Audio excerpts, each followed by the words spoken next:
In this video, I'm going to be going through pluperfect passive verbs, how to form it, how to recognise it, and how to translate them from the Latin into English.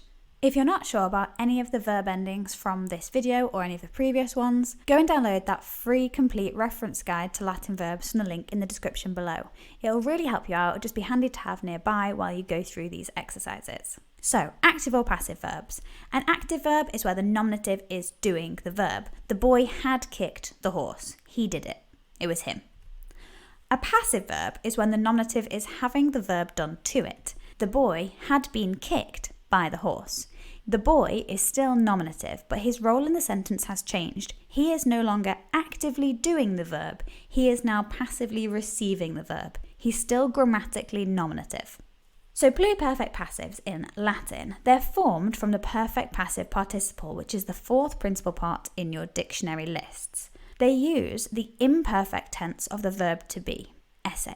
Now the perfect passive participle is always nominative when using it for pluperfect passive verbs, but it changes gender and number to match the nominative, the person that is the passive nominative of the verb.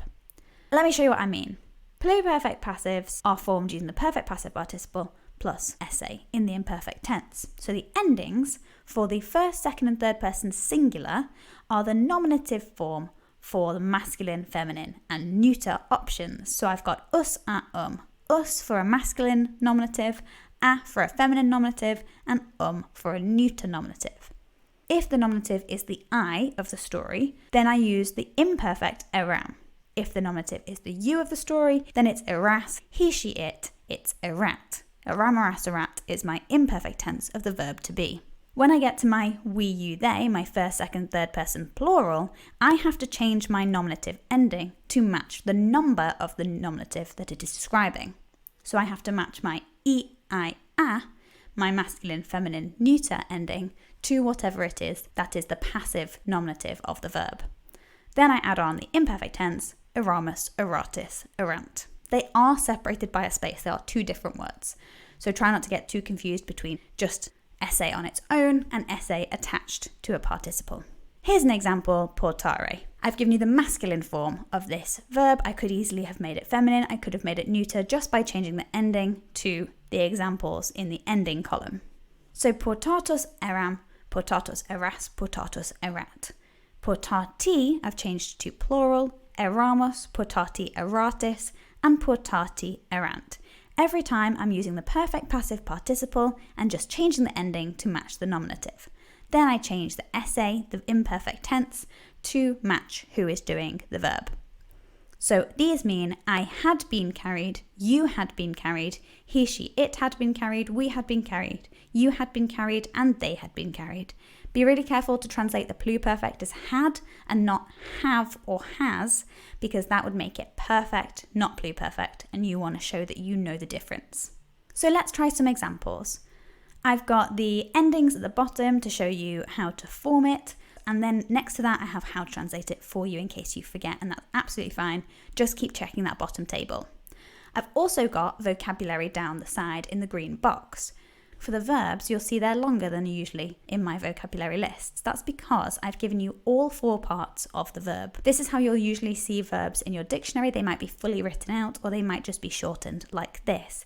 So I've given you the present I form of each verb, liberto, neco and pugno. Then the next one, that is my infinitive. My third principal part is my perfect stem, how the verbs change in the perfect tense. And then finally, I have my perfect passive participle, my fourth principal part, libertus, necatus, pugnatus, punitus, salutatus. These are the ones I'm focusing on today. They're the ones we're going to be looking for added to the verb to be to make our pluperfect passive verbs. So if you want to have a go at these on your own, pause the video here. Otherwise, I'm going to be going through the answers now. So number 1, vos intriclinio libertati eratis. Vos gives me an idea of who is doing the verb, but I always like to look for the verb first. So I find the verb eratis at the end, and I know that's the imperfect version of the verb to be. I always like to check when I find the verb to be whether there is a perfect passive participle in front of it. In this case, there is libertati. I know that that is a plural masculine version of the perfect passive participle. Along with eratis, I now know that the verb means you had been set free. You had been liberated. Vos matches this, just gives me a bit more emphasis on who's doing the verb. So you had been liberated intraclinio in the dining room. Number 2, a senatoribus salutatae eramus. A senatoribus doesn't have anything to do with my verb, so I'm going to move on. Eramus tells me that it is a we form of a verb, so I'm going to be looking for a plural perfect passive participle. I have one, I have salutatae. Now I know that the nominative is feminine, a group of feminine nouns, because my AE ending can only be nominative plural feminine. So we had been greeted, a senatoribus, ablative of agent, by the senators. For number 3, rex apuero veneno necatus erat. I know that rex is my nominative, so that's very helpful to keep in mind. That's just one that I know really easily. I'm going to keep looking down my sentence and I'm going to find a verb. I've got erat, which is he, she, it, in the imperfect tense of the verb to be. Going to check in front of it and see if I have a perfect passive participle. Do I? Yes, I do. Necatus. That is my nominative singular masculine. Luckily, that matches my rex, my king. He has to be masculine. So the king had been killed apuero by the boy, ablative of agent, and then I also have veneno, which is an ablative of instrument. So I have the king had been killed by the boy with poison. For number 4, que puniti erant pater. This is a question, so I might need to change around how I order my translation. I'm going to start with the verb still. Puniti erant. So I have my third person plural version of the verb to be in the imperfect, erant.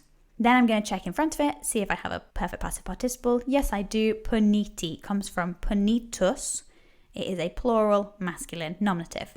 So it's they had been punished. Because it's a question, I'm going to use que, why, and I'm going to switch around my translation. So rather than saying they had been punished, I'm going to say why had they been punished? The question is addressed to pater. For number 5, bellum a militibus pugnatum erat. Pugnatum erat is a neuter, third person singular, pluperfect passive. It comes from the verb pugno. It takes my fourth principal part, pugnatus, and it changes it into a neuter singular, pugnatum. So I know it is probably going to be it had been something. In this case, it had been fought. Bellum matches my ending. It's a neuter singular nominative. So the war had been fought, and then I have a militibus, bit more information, by the soldiers. The war had been fought by the soldiers. So that's all you really need to know about pluperfect passives. You use the perfect passive participle, the fourth principal part in your dictionary, and you add to it esse in the imperfect tense, the verb to be. The main thing you need to remember is that the perfect passive participle ending changes based on gender and number. The good thing is it's always going to be nominative because the nominative has to link with the verb, it has to match. If you need any more help or you want a bit of extra reference to look at, this Latin Verbs A Complete Reference Guide is really, really helpful and it's completely free. Just go and download it from the link in the description below. I hope that's been helpful. If you have any questions, let me know in the comments. Otherwise, thank you so much for watching and I'll see you next time on bambasbat.